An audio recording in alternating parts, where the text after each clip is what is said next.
Welcome to Smart Health Talk with your host, Elaine McFadden. Hey, wait a minute now. We gotta leave his boyfriend over here. I'll watch out. I'll watch my hands. It's not that kind of show. Welcome everyone to Smart Health Talk radio show, and guess where we're at today, everyone? We're way up in Fresno, California, and I'm right here with Mark McClellan. It's McClellan, correct? McAfee. I don't know where I got that. Mark McAfee, and he is the person that heads up Organic Pastures, which is one of our absolute favorite dairies because they make raw milk. And I know all of you out there are probably thinking, oh, okay, wait a minute, that's that stuff that I have to worry about. And you know what? That is so far from the truth. And by the time you finish listening to our broadcast today, we're going to have convinced you that maybe you should be thinking about raw milk and to give it a try, because there are so many health issues right now with allergies and chronic disease and GMOs and antibiotics and all this stuff going on with our dairy. And this guy right here, Mark, produces a product that is, it's like 10 stars, okay?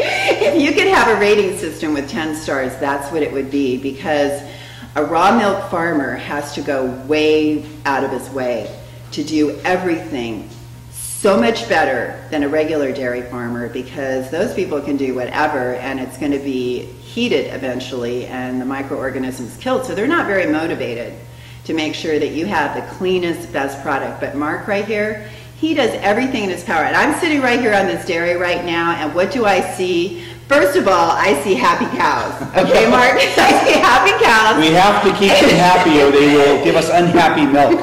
Okay. And then not only do I see happy cows, but I mean, this dairy is like the cleanest place that I have ever seen. Everything around here is spotless. And I just have to tell you, first of all, I absolutely love all your products. I mean, we're talking raw milk, raw cream, raw butter. They even came out with chocolate milk. We did a couple years ago. That was discontinued, however. Oh, it was? Yeah, the FDA wasn't particularly excited about our chocolate milk. Consumers were overjoyed, but the FDA wasn't very happy about it. Oh, okay. Well, yeah, competition, right? I thought you put a post on your Facebook that you did just come back out. We have kefir. Oh, kefir. Which is what came back out, which is very popular. Okay, that was what came back. Fermented raw milk, which is an extremely probiotic and biodiverse food. Yogurt has maybe 2 or 3 different kinds of bacteria at high levels. This has 150 at high levels. So it's very, very probiotically diverse and excellent for your immune system. Well, and actually that was something I really wanted to kind of get into a little bit today, is kefir.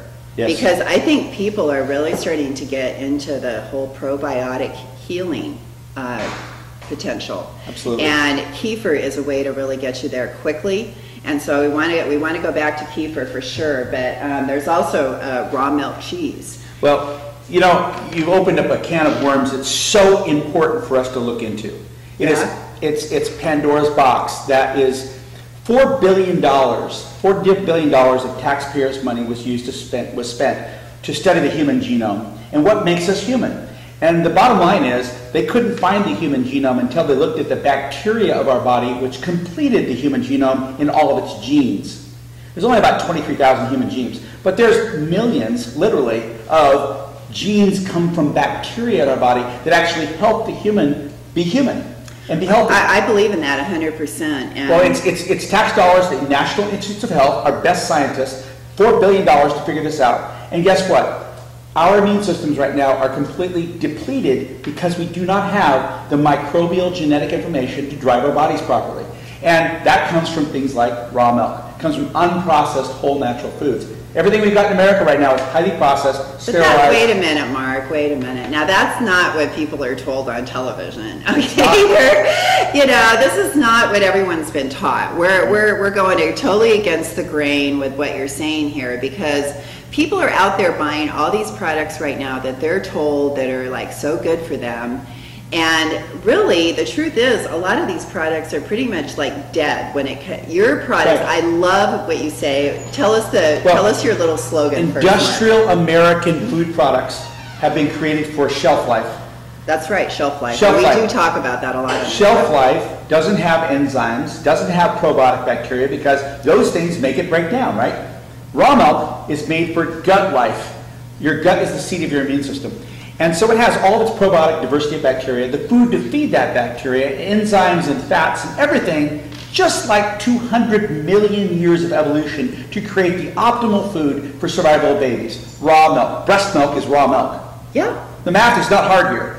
Yeah. It's not difficult. And I am like breastfeeding, I'm behind it. Absolutely. 100%. Because to me, breastfeeding is like the best gift you can give your child. There is no money that you could buy out there for the gift that you give with breast milk because of the immune properties in it. And what you're telling me is that when you're drinking raw milk, like the same kind of beneficial properties you're getting in breast milk are in raw milk. Exactly. Raw milk, breast milk, they're all the same kind of food. And the bottom line is, breast milk is not sterile. Our UC Davis researchers up at UC Davis here in California, the milk genomics professors, Dr. LeMay, Dr. German, and all their consortium, they found that there's 700 different kinds of bacteria found in normal breast milk. Normal breast milk has 700 kinds of bacteria. All of those bacteria play an essential role in building the child's immune system at birth, all the way through 8 or 10 months, or how long the mom wants to breastfeed. We have taken that out of the diet of our American child. The American child now drinks Pepsi and eats Coca-Cola, Twinkies, those kinds of things. Does not eat a whole unprocessed natural food. And baby formulas don't have these foods in them. So raw milk is a particularly important food when it comes to rebuilding the immune system and building the immune system from scratch. Well, and how many people out there are really at scratch level right now because of all the antibiotics that they've taken and their diet that they've had over years, where and actually, Mark, I don't know if you saw this study, but I just read about just one round of antibiotics, how it wipes out everything, and then to get it back to where it was, like even after people try to get it back after months, it still never got back to that point. It is a thermonuclear bomb dropped on your human biome. How are you supposed to have a robust immune system if you constantly take broad-spectrum antibiotics for every sniffle? Now, as a paramedic, I was a paramedic for 17 years. Okay, so you were a medical professional. I'm a medical person, pre-med trained. I spent time teaching paramedic courses. My wife's an RN. She's a medical educator. We understand the life-saving value of a good antibiotic when you absolutely need it. The problem with modern medicine is that antibiotics are given like candy to everybody. They're indiscriminately used for sniffles and things they shouldn't be given for. And what we should be doing with antibiotics is when you absolutely need it, you culture to make sure you know which one you need, only use that one, and then you get rid of the problem, and then you build your immune system like crazy so you never have the problem again. But that's not what we do. We give multiple rounds of decimating antibiotics, broad spectrum, ever-increasing strength of antibiotics, to the point where our gut is shot. We have Crohn's disease, all kinds of these problems in our intestinal tract are just decimated, because that's where our immune system is. 80% of our immune system is good bacteria in our gut. So you destroy that, you can't digest things, you can't make enzymes anymore, you can't protect yourself from infection. And don't you just make nutrients from the bacteria? The bacteria, vitamins? They make nutrients. Yes, they make vitamins, they digest, Now, you're saying that, now we were just talking antibiotics here. Right. Okay, and you're talking about people taking antibiotics, but from what I understand, 80% of the antibiotics produced in this country go to farm animals. Correct.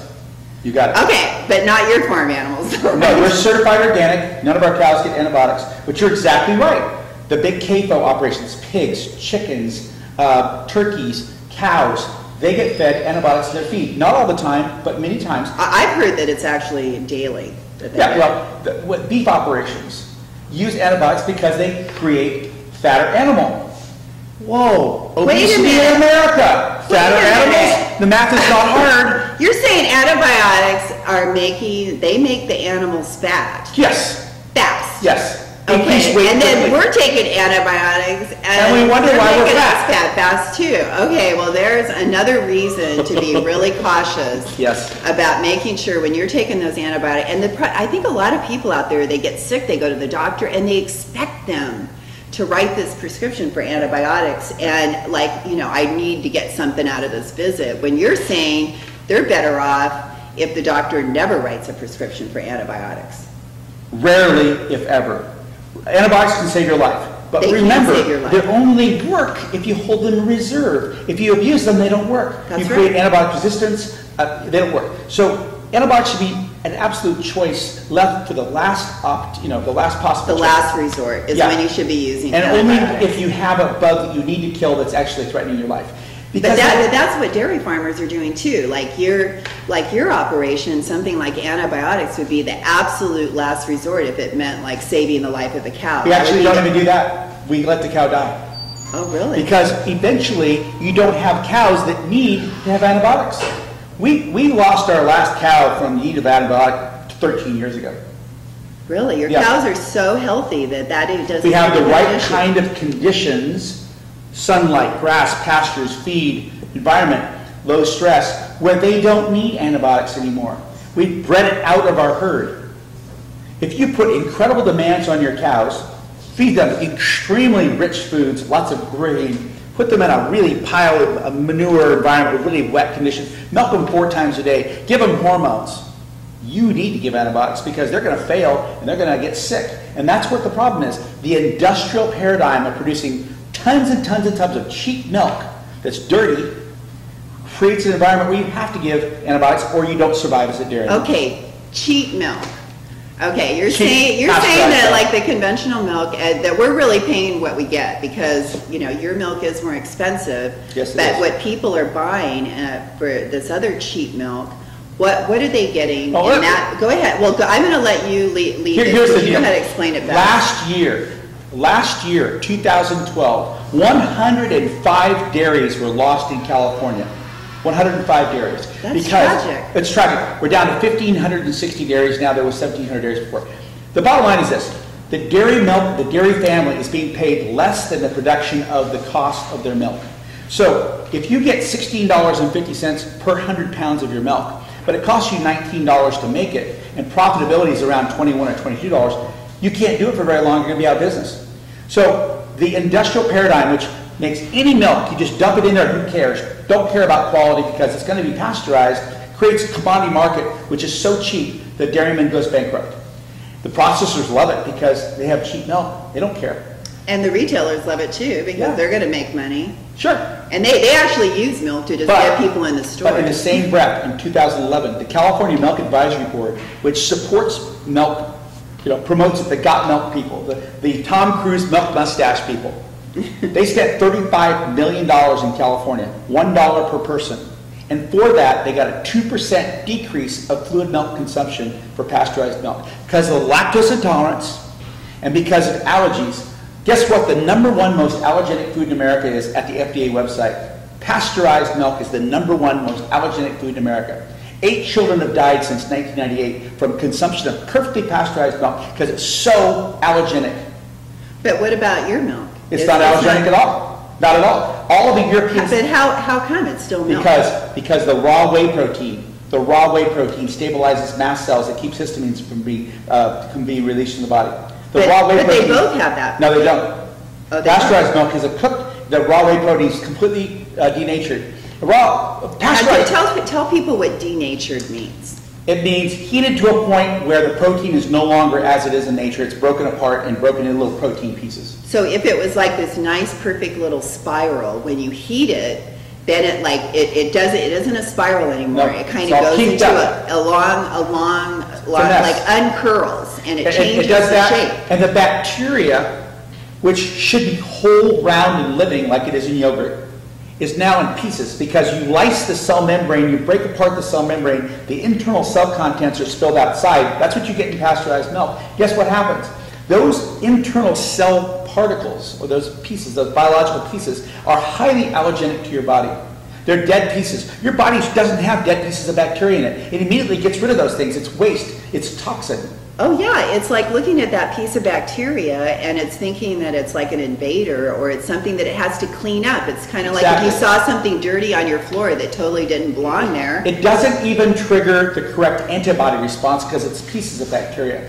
A bacteria from milk will come in and say, oh, are you a friend or are you a foe? Are you good or bad? If you're bad, let's fight you, create antibodies to make you immune to it. If you're good, oh, take up residence and help us with your immune system. Pasteurized milk doesn't do that. Pasteurized milk comes in with pieces of bacteria. They say, oh, you're just waste. Immune response.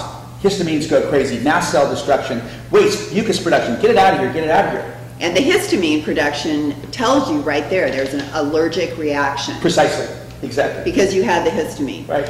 That is amazing. Shelf life versus gut life. Industrial solutions are about distribution and ease of management of the product, but not about digestion or your allergenicity in terms of your body. And like milk, like one of the things that I've learned from you, Mark, that I thought was the most exciting, where you talk about like milk, it's like just so perfect. It's so perfect in like how it comes from the cow when you've fed it all those, you know, high quality foods like you said, and then you end up with this raw milk product, and it's so perfect that it never really even goes bad. No. Explain how that happens. Like, milk doesn't go bad. Wait a minute, that doesn't even make sense. Raw milk is the most perfect food designed by nature, evolved over 200 million years of evolution to be the optimal food to be fed all mammal offspring, to not only support their immune systems but also feed them, to encourage them when they don't have an immune system, when they're born they don't have one, to encourage the strength of it, to have them thrive and grow. When raw milk gets old or sours, it does not go bad. It actually has an interesting tangy flavor as the pH drops, as the lactobacillus bacteria eats the lactose sugar, creating lactic acid. That's the natural evolution to make a yogurt and then make a cheese. So that's what people did. They just kind of waited for it to like sit around, and then it's like, well, now we got yogurt. Oh, now we got cheese. Think about the history of raw milk. Not a lot of people drank raw milk unless you had your own cow. But you know what? Your neighbor drank fermented milk because it didn't have refrigeration.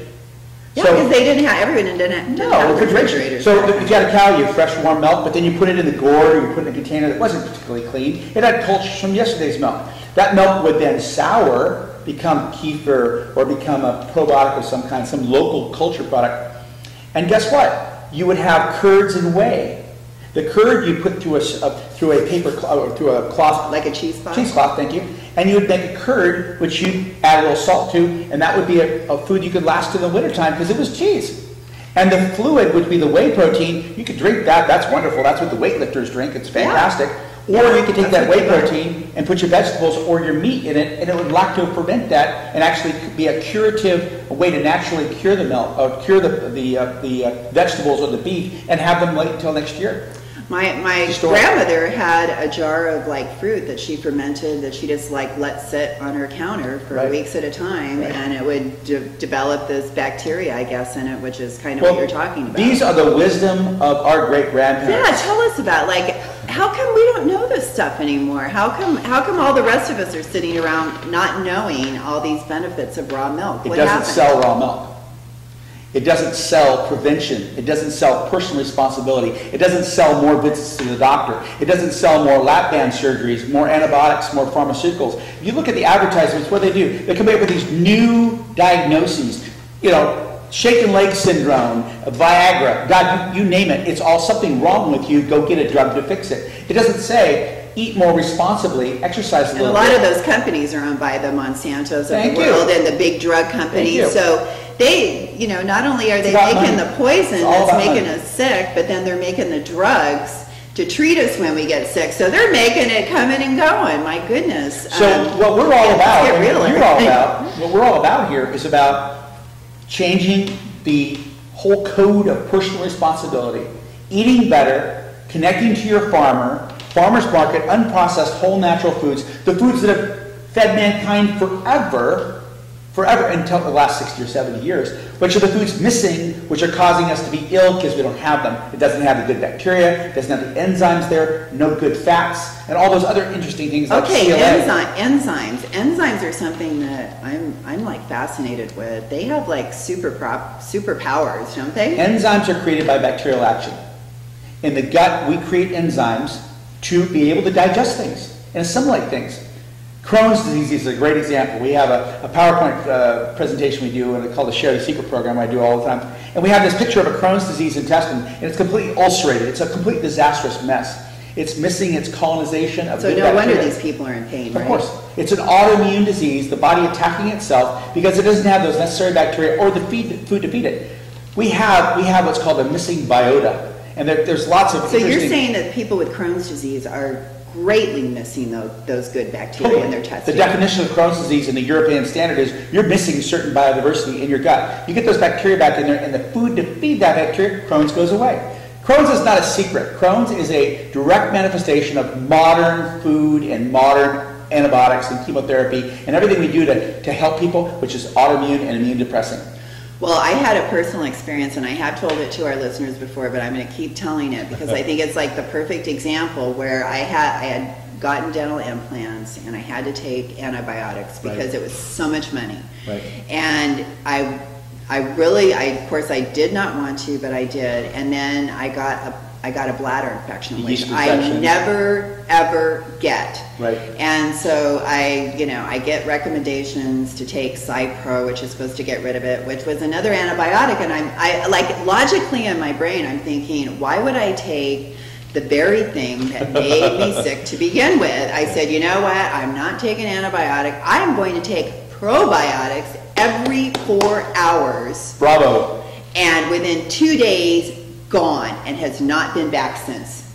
You see? What an incredible healing tool. That's it. What a healing tool. That's right. That we could get people now, okay, I'm sure that at this point, we have lots of people out there saying, okay, you've got me interested. I'm starting to think that there's some benefits to raw milk here, but that fear factor is still staring them right in the face, and they're like, wait a minute.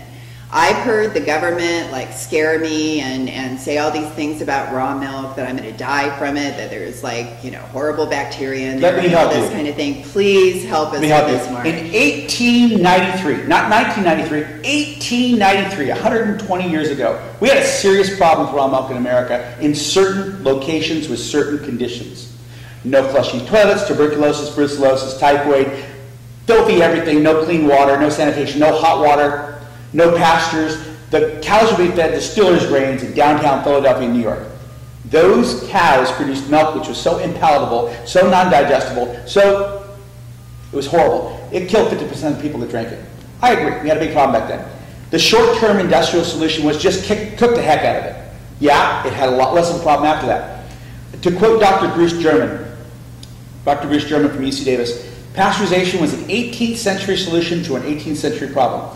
Flash forward to now, to today.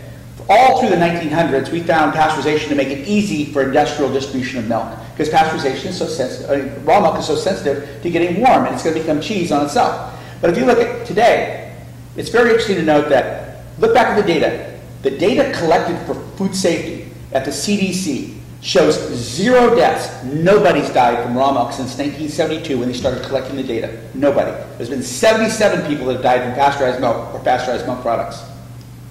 So whenever you hear about this, it's a fear factor. You're talking about 130 years ago with no flushing toilets, typhoid, and filthy conditions in downtown New York, Boston, Philadelphia. We're not talking about now with green pastures, with good technologies, conscientious dairymen, with Facebook, and a complete relationship. No. Well, it's a whole different world. Okay, I'll tell you one of the things that impressed me the most about your milk, Mark, and the difference between you and like this conventional milk. Like, I remember you telling me how the milk trucks like stop at all these different dairies. And so you had this dairy over here that could have fed their cattle, whatever, cleanliness conditions, whatever, and then that truck goes and it stops at the next dairy and like fills their truck with the milk from the next dairy, and then the next dairy and the next dairy. But when people buy your milk, they're buying it from one dairy. This dairy, right here, right here, this dairy, not commingled together with good, bad, and ugly. There could be 30 dairies out there doing a fantastic job, better than me, but they're going to be dumped into a tank with 3 guys that could care less. All that milk needs to be pasteurized. Okay, wait a minute. Better than you. Now I think that's going to be a pretty good. Why would they? They're not getting paid for any difference. So they're going to be paid for dirt, so they wouldn't. But the point is, they're getting paid cheap. They're being paid way under cost. So the point is, I'm saying that even if there was somebody out there doing a fantastic job, they won't be paid any better than somebody doing a terrible job, because all that milk goes together. So there's no incentive. None. So until we get the price of food to be the true cost of food, we're screwing not only ourselves by putting this cheap product in our body that's causing maybe even more harm than good, but we're screwing the farmer. Well, the farmer is actually screwing himself right now, not even knowing it. Because as he produces this cheap milk out there to try to catch whatever he can get in the money, he's actually perpetuating the problem. Lactose intolerance is taking out a third of the market because people simply can't digest it. Allergenicity in children is incredibly high with pasteurized milk. So the more he does it, the more people don't want it. And the dairymen don't even know this because their marketing people don't tell them. The marketing people tell them lies. Oh, sorry, maybe the milk price will be better next year. Just keep on going as you go bankrupt or commit suicide, and there's been a lot of both of those. So it's tragic. In fact, if you ask most dairymen, what's the future cow look like? What's the future of your dairy look like? It looks like an almond tree. Almonds are being made into almond milk and taking over the dairy case. Almond milk, not cows, almond milk. You see a lot of dairymen going out of business and saying, sell my herd, butcher all the cows, I don't care. I'm planting almond trees. So you're not milking the cow anymore, you're milking an almond tree. That's how they surrendered to pasteurization. And you know what, I do appreciate that people that want to have a vegan diet and not eat any animal products, and that they want to have almond milk as a choice. But from everything that I've learned, I mean, almond milk could never give you what you're getting from milk, because you're getting something that has these immune factors in it. And so you think that you're helping your child by giving them the almond milk instead of the regular milk, which in a way you are, because that is so toxic. But if they were giving them raw milk, then they would actually be starting a healing process. Exactly right. Raw milk is designed by Mother Nature, God, the great engineer, whoever you want to say it is, as the optimal food to build immune systems. A baby is born. What's the first food they get when they don't have an immune system? Raw milk from mother's breast or udder. Every mammal has that gift from mother. And by the way, when you breastfeed a baby, it's not a feeding process. It's a two-way symbiosis. The baby's bacteria in the baby's mouth shared up in the mother's nipple into the breast or udder, and guess what? The mom becomes an antibody factory for the baby who can't make antibodies yet. The baby's immature immune system needs the mother's antibody factory in her body to actually be a two-way street. So you feed the baby, and you also feed the baby with antibodies that the mother creates through the whole symbiotic union of the baby and the mother. It's just like the umbilical cord that's not there anymore. Oh, it's incredible. I never thought about it. The umbilical cord's not there anymore. Breast milk to me and breastfeeding is just one of the it's one of the most incredible things that can happen. Yes. And like, again, it's the greatest gift for your child. But it breaks my heart when I see moms that think they're not doing, like, they at first, I just want to touch on this for a second since we're talking about breast milk. So many moms at the beginning, they think, oh gosh, I need to be like some sort of milk producing factory, like, you know, pumping out gallons out of their breasts, you know, when actually it's like a half of a walnut, like not even smaller than half, like the size of a marble is how big their stomach is at first. And that's why they have to breastfeed so often, is because their stomach is so tiny. So it's like a couple of drops, and the more the baby demands, the more your breasts are going to produce. So it's the perfect relationship. Now, you know, the nutrition that comes from this, when you give your baby that, start to plant that bacteria in their digestive system, build their immune system, which is what you're doing with raw milk for someone for any age. Like, I want to kind of go into the nutrition that's actually in that milk, because when you look at like the foods that you feed your cows versus how these other, and you know, I really feel for them too, because I understand they're having to meet these price points. Like you said, they're losing money by just being a dairy farmer, and the foods that they feed them, it's just been shocking to me, some of the things that I've heard, where we're getting rid of our expired junk food and feeding potato chips, donuts, anything they can eat. They'll feed those. And they'll feed anything they can feed. There's no law on feeding that stuff. They used to be able to feed ground up animals to animals, but because of the whole prion issue with mad cow disease, mad cow disease. But that's the only limitation I know of. Everything else you can feed. You can feed donuts. You can feed gummy bears. I've seen gummy bears. I've seen pieces of potato chips, corn chips. All that stuff is feeding. All the waste products are thrown into the cows. Okay, and that stuff's full of GMOs. Sure. It's full of GMOs. It's full of trans fats, all kinds of chemicals. Dyes, artificial flavors, which represent, preservatives. I mean, it's just like all this stuff, and it's being fed to the cows, and you're drinking milk from a cow that ate junk food. Now let's take the cow out of that environment. Yeah. And let's put her on a pasture. Let's put her on grass that's driven by sunlight. Now you get CLA, conjugated linoleic acid. That's what I wanted. That stuff is incredible, isn't it? It's the most effective cancer-fighting protein in the world. CLA, oh yeah, conjugated linoleic acid. And it comes from grass-fed. Grass-fed fats contain CLA. They also have high levels of omega-3, which are the good fish oil fats. And that's so important for our brain, because our brain is actually supposed to be made of omega-3s, but if you never eat omega-3s, your brain cell is substituted with a cheaper Not so good. fat, and it's actually causing depression, because Totally. it's kind of fitting a square peg in a round hole, and so people try to think, and it's just the whole thought process isn't working No. right, and it ends up affecting them emotionally with depression. Yep. Children need good fats terribly to develop their immune systems and to develop their brain and to cover their nerves. The Schwann cells are all fats. with This cholesterol. low fat, I could never really buy into that, and I didn't quite understand why. I couldn't buy into that as a dietitian.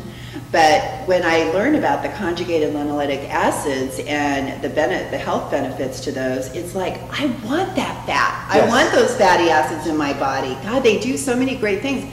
And fatty acids are essential for life, and yet they're made out to be like some And sort fatty acids actually decrease your weight and make you optimal in your weight, not overweight. Yeah, so like when we hear about dairy can help you lose belly fat. Providing that you have the right kind of fat. The cows are on pasture, the cows are eating good forage, they're not eating a bunch of GMO grain, which changes the ratio of CLA and omega-3s completely.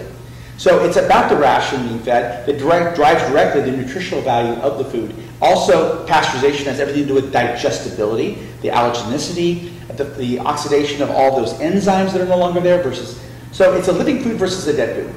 And shelf life versus gut life. And I would just ask any listener to do a very quick experiment for themselves. Go down to a local Sprouts or Henry's or Mother's or wherever, go to organicpastures.com, look up the closest store to your house, and go and try some raw milk and take a sip and see how it goes for you. The only experience is try it out. There are 80,000 people a week right now drinking raw milk in California, at least, that I'm aware of. And they absolutely crave it. All of them have a story about it. They talk about how it's fantastic for their immune system. They sleep better at night. What if you were energy. going to talk to a mom right now? If a mom, let's say we had a mom sitting in front of us right now. Their child has been suffered from allergies, maybe GMO allergic reactions. I talked to one mom. Her baby was literally covered in a rash from GMOs. And Eczema is horrible with pasteurized milk and goes away with raw milk. Really? Yes, eczema. So like raw milk. There's huge studies in Europe. The Parsifal study, the Gabriella study, the Alex study, Koala study, the Pasteur study. All of them showed a dramatic reduction of asthma, allergies, allergic rhinitis, and eczema with children that drink raw milk. The same thing happens here in California with 80,000 people that experience it every day. That's why I'm so excited about this. This is the truth of Mother Nature coming through. Nothing I created. This is how your body works. This is how your chemistry, your biology, your inner microbiome works. And actually, the national farmers organizations are finally starting to come back to kind of their roots and what dairy is all about. And they've like released statements. They changed their policy. They changed this year. I was there. I was the candidate. Yes. I was the delegate that actually stood before the policy committee and got the policy changed. Four things changed. They support universal access of all American citizens for raw milk. They support universal responsible production of raw milk with good standards and testing. They support one farmer, one product. In other words, you don't get it from someplace else and put it in your... Like we were just talking about earlier, when people buy organic pastures, they're buying from our... They know who to blame, they know who to hug. Both ways. They're blaming who to hug. I'll take a kick in the shins or I'll kick them, whatever, but it's honest, right? And then also interstate commerce of raw milk. They support interstate commerce of raw milk. The FDA currently right now forbids the interstate commerce of raw milk for human consumption. I cannot take our products into Sprout stores down in Arizona and sell them there. Although it's legal to sell raw milk in Arizona, I can't take it across state lines to get there. It's the most incredibly corrupt, most protective Food Inc. type policy you could ever imagine. Well, tell people how these raw milk farmers have even been treated. I know that people have tried to have little, because there's people that want this milk because they totally understand the benefits. They've experienced it themselves, right. And so they want raw milk. And they just try to get these little buying collaboratives going, but the DEA decides that, and the FDA. Well, raw milk is regulated on a state basis, state by state. So California has legal raw milk because we have state laws. Jerry Brown passed laws in the 70s in his first round as governor. There's been other laws recently passed that actually support raw milk. Oh, I didn't know he did that. Yeah, in All right, 1977 he supported. But that's California. Now, there's 9 other states that allow raw milk to be sold in stores, and about half the states, raw milk is completely illegal, and the other half the states, it's legal on the farm only. So it's a hodgepodge of chaos, and that's exactly how industry likes it, because when raw milk gets its act together, it dominates the marketplace. We are taking over the dairy case with organic pasture-raised products. We dominate the dairy case because it's raw milk. Andy Rooney said in 2005, Andy Rooney, God bless his heart, bless his soul, he said, if the dairy farmer wants to sell more milk, they should sell what comes out of a cow. That's exactly what we do. We don't process this thing to death and cause some problems. So, you know, it's really interesting. I will mention something. In Europe, they've done some in-depth study. It's called QMRAs, the Qualitative Microbiological Risk Assessments. It's the gold standard for measuring food safety. And they do this on all kinds of foods. They do it on cantaloupe, they do it on spinach, they do it on raw milk. And in Europe, they've done an assessment. They found raw milk to be in the low risk or very low risk category of food safety. In the United States, the FDA comes out and say, 1 drop will kill you, 1 drop will kill you, run for your life. It's the most incredible corrupt crap there ever was. And it's very clear, very, very clear, that the allergenicity of pasteurized milk is killing people, that the non-digestibility of raw milk is killing the market, and that the FDA is having to really reconsider where they've been in this 100-year war against all bacteria. They now have to back up and recalculate because their own NIH, their own National Institutes of Health, saying, wait a minute, don't kill bacteria. They're essential to life. So this war against all bacteria is absolutely misguided. Because how much of the bacteria is really bad? Isn't it like just a small percentage? It's a trace nothing. It's a trace nothing. You need the good bacteria to offset. There's way more good bacteria than bad and you have to keep your good bacteria to make sure your bad bacteria don't take over. When you eliminate your good bacteria, your bad bacteria have a welcome mat. So we really, really have a stewardship responsibility where we have to eat good bacteria and feed that bacteria, or else the bad bacteria is going to take over. So, you know, what I'm thinking is like, your raw milk good bacteria could be saving our healthcare system Totally. a heck of a lot of money. Heck of a lot of money. I mean, we're talking billions of dollars even, because all of the chronic disease conditions that you mentioned, that's how much they're costing our healthcare system right now. Correct. $8,500 per person per year in the United States. The Northern European countries, less than $3,000 per year, with better outcomes and 5-year longer lifespans. So we are going the wrong way quickly with worse outcomes because we're not going to the underlying preventative nutritional level to cure people. So you know, we've been talking a lot about the benefits of these bacteria, and like when people start, you know, like let's say the kefir, which we know that one is the most concentrated beneficial bacteria source that you could pretty much buy, right? You got it. Okay, so when people start with kefir, what is going to happen to them? Well, I'll tell you what, you're going to sleep a lot better. You're going to move your bowels better. Your digestive tract and your movements are going to be better. You're going to start to lose weight. You're going to start to have fewer colds. Your asthma is going to get better or go away. Any kind of immune things, common colds, inflammation, eczema, the problem with autoimmunity, reactions, seasonal allergies, all those are going to get better. They won't get perfect unless you fix the rest of your diet. We're all whole food nutrition, and you get away from antibiotics. You start taking responsibility, start exercising. Do all those things, you will start seeing a recovery back to a more optimal health condition. There's not a lot of magic in this. It's about feeding in the right kind of bacteria, feeding that bacteria with good food, which is all the farmer's market unprocessed foods. You start eating processed foods with lots of preservatives and unknown chemical additives, those things destroy bacteria. That's why they're put there, to extend the shelf life. Tell me what happened when, you saw a pattern as an EMT. As a paramedic, yeah. You saw a pattern because you were there, coming to those people's houses, going right into their house, seeing the conditions that they were living in. And tell us what you saw as an EMT. The person would dial 911. I'm dying, come save my life. We'd respond in the ambulance with all of our stuff in the fire department. And we'd get there, and the person's trying to die. And we do our thing to keep them from dying. But there's always a pile of medications beside them. 5, 10, 20 different kinds of medications and pill bottles, FDA approved for their condition. And there's never any good food in the house, ever. The food is depleted. The food's not in the house. So what they've done is they've relied upon solely going to the doctor, taking more and more medications, and it's killing them. And they've disregarded completely their nutritional support for them. So all they're putting in their body is toxins. They're not putting anything that's nourishing their body. Because I think when people, eat kefir or the cheese or the raw cheese that actually has beneficial bacteria in it, that when it hits their stomach, like what's happening at that point? I'm thinking they're happy having a party there because they're so excited that they got all this great nutrition to work with. And it breaks down quickly. It breaks down quickly. It doesn't sit around like a blow shelf. Them out. No, well, the pasteurized dairy products and the long shelf life products, they're engineered to sit on a shelf for months, years. Well, they get in your gut, it sits there for months and years. What do you get out of it? Nothing. Your body sits in this massive stuff that kind of goes through it. Raw milk and all natural, whole, unprocessed foods, when it gets to your gut, it breaks down.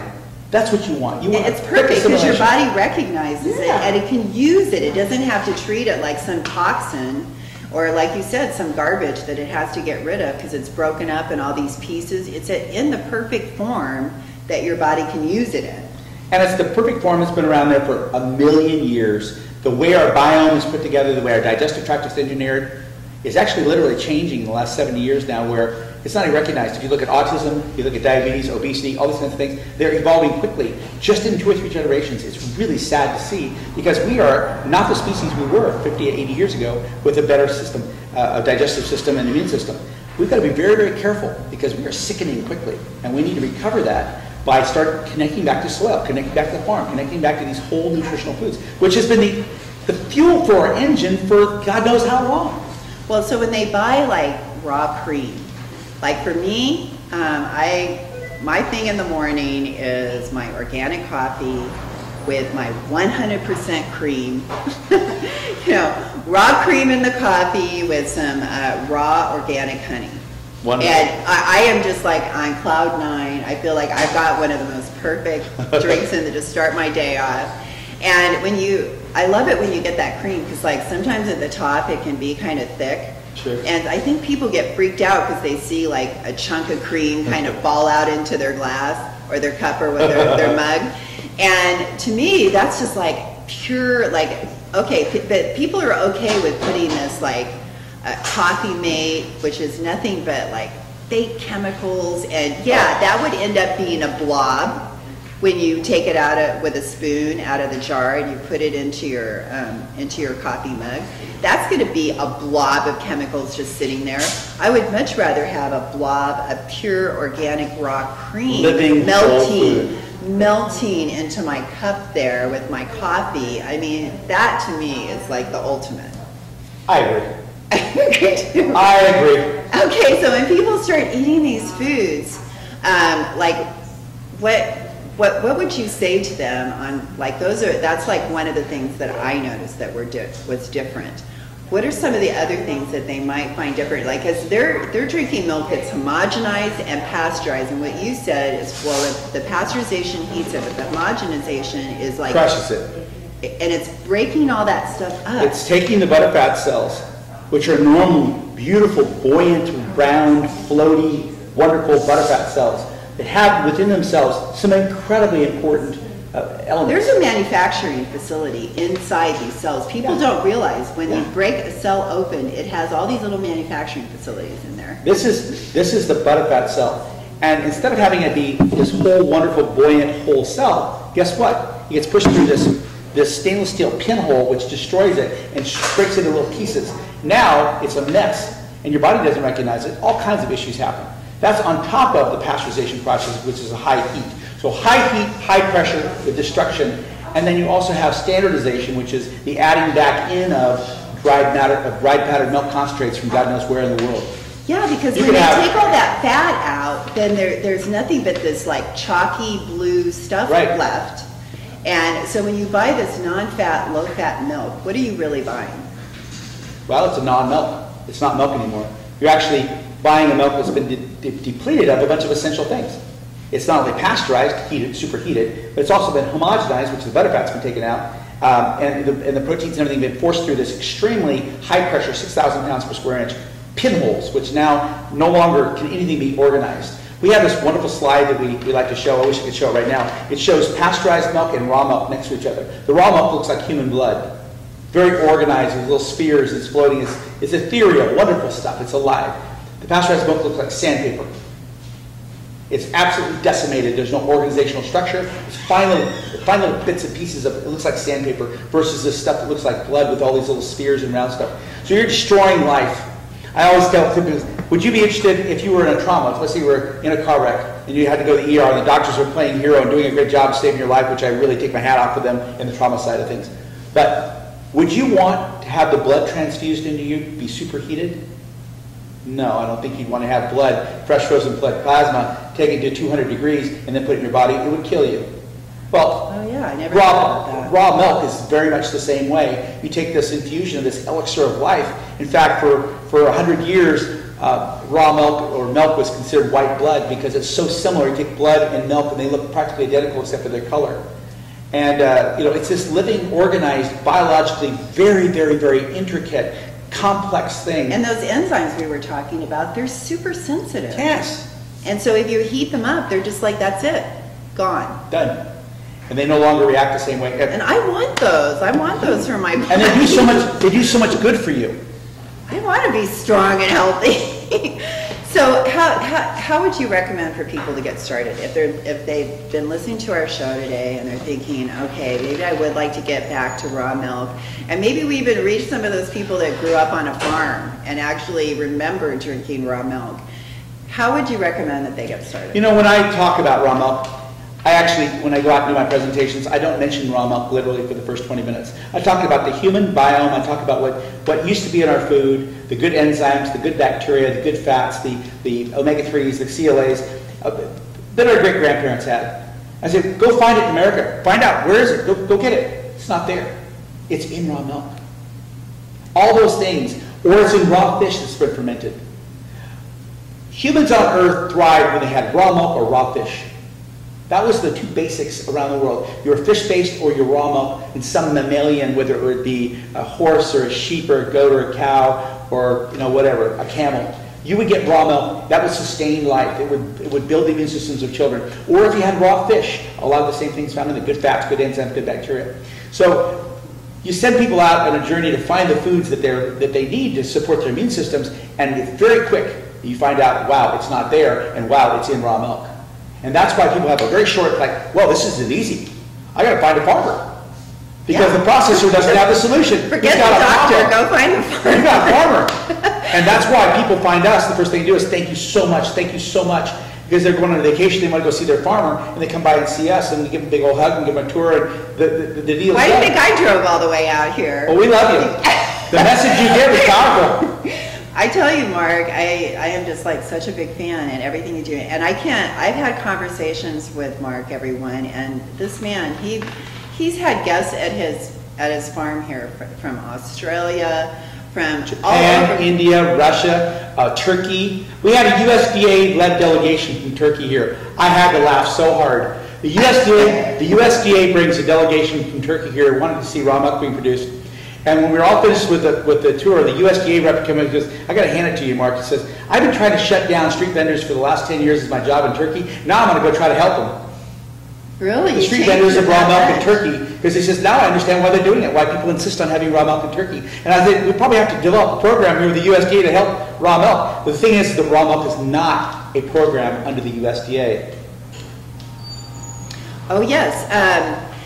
Howard Bigler is just called into our station there, and Howard, I haven't had a chance to tell Mark this, just came out with a new study where he looked at pigs that were fed GMO feed versus pigs that were not fed GMO feed.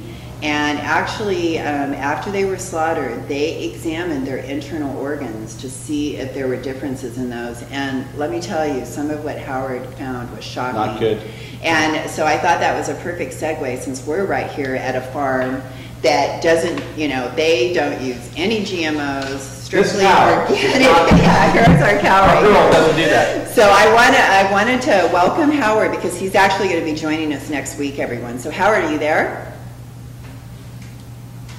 Good afternoon. So did you hear where I was at? I'm here at Organic Pasture's Raw Milk Dairy. Isn't that cool? I know, isn't Mark terrific? He reminds me of you, Howard. And another great farmer that, and everyone, Howard is just, in his gut, he knew that things were not right because he is still living on the same farm he was born. And he knew that things were not going right with what was happening on his farm, and he did not just sit there and accept it. He just went out there and really started researching and finding answers, and I want to thank you so much for that, Howard. We really appreciate that. Howard? Yeah, so go ahead and tell us, just give us a little teaser because you're going to be coming on the show next week and reporting on your study. So give us a little teaser on why everyone absolutely has to tune in next week to hear what you found out.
Okay, Howard?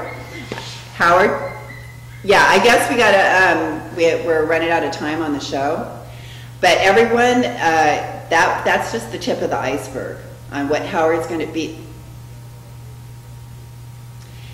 Everyone, you've got to tune in to hear everything that Howard found out on this study because our top scientist, Dr. Michael Hansen, he was thrilled with this research because it is proving what everyone's been saying.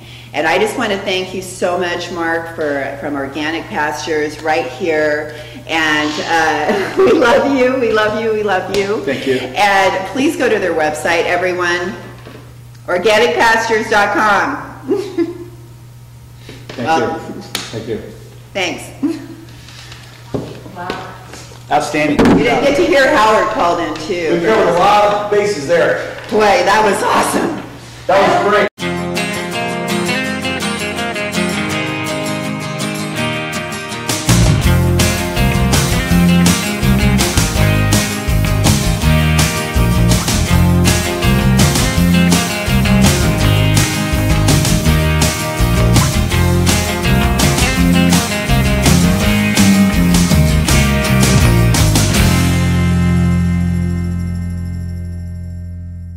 Be sure to visit our website at smarthealthtalk.com.